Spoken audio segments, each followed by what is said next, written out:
Okay. Hi guys. Today we're gonna explain about our presentation. Nah, our presentation is designing classroom language test. The group is Berta Hawihetri and Melissa Otaviana, Muammar Normalana, and Rizky Septiani. Okay. First is gonna explain by Berta.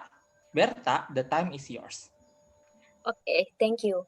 So the title of our presentation today is Designing Classroom Language Tests. So since the beginning of our learning process, we were asked to answer tests in order to be promoted to the next level.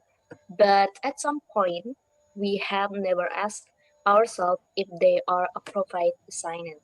Like, what are the objectives of it, and what is the real purpose of the test, and what kind of grading or feedback is expected. Due to this, we as teachers have to pay close attention when constructed them for our students. Consequently, it is suggested to choose one test types according to what we want to evaluate. Next is our test types. Number one is language aptitude test. Number two is proficiency test. And number three is placement test. Number four is diagnosis test. Number five is achievement test. Next is will be explained by Lana. Thank you. Okay.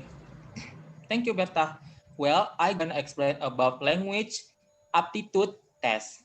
Well, if a language aptitude test is like designed to measure capacity of general ability to learn a foreign language and ultimate success in that understanding. Okay, next. Well, the proficiency test. Well, a proficiency test is not limited to any one course, curriculum, or single skill in the language itself. Rather, it tests overall ability, which means that proficiency tests have traditionally consistent or the standard disease multiple choice, which means that item on grammar, vocabulary, reading comprehension, and oral comprehension. Okay, next is placement test. Well, as we know that a placement test usually but not always includes a sampling of the material to be covered in the various courses in a curriculum. But a student performance on the test itself should indicate the point at which the student will find the material neither too easy or nor too difficult but appropriately challenging. Okay. Next is gonna explain by Melissa. Melissa, the time is yours. Okay, the next is diagnostic test. So diagnostic test is designed to diagnose specific aspect of language. Jadi diagnostic test ini sendiri adalah penilaian yang digunakan oleh guru-guru untuk mengetahui kelemahan-kelemahan siswa pada biasanya, serta beserta faktor-faktornya.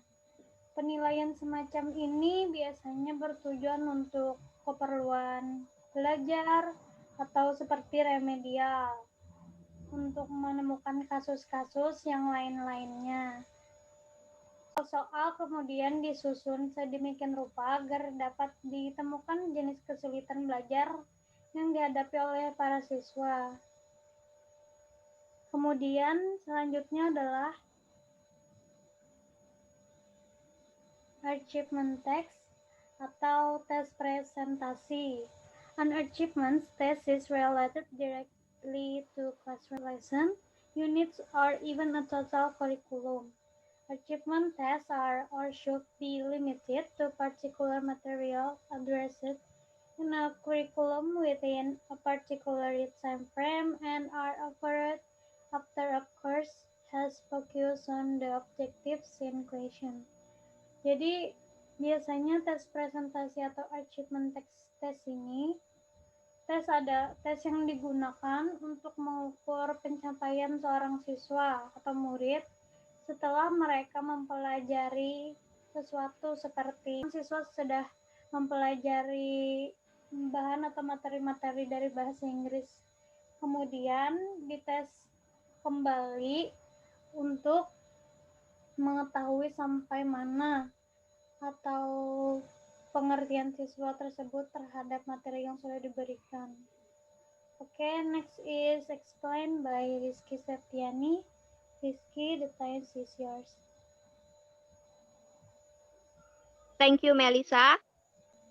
Okay, I will explain about some practical steps to test construction.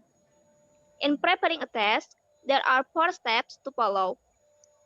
1. Assessing clear, unambiguous objectives. 2. Drawing up test specification. 3. Devising test text. And 4. Designing multiple choice test items. Next, Lana.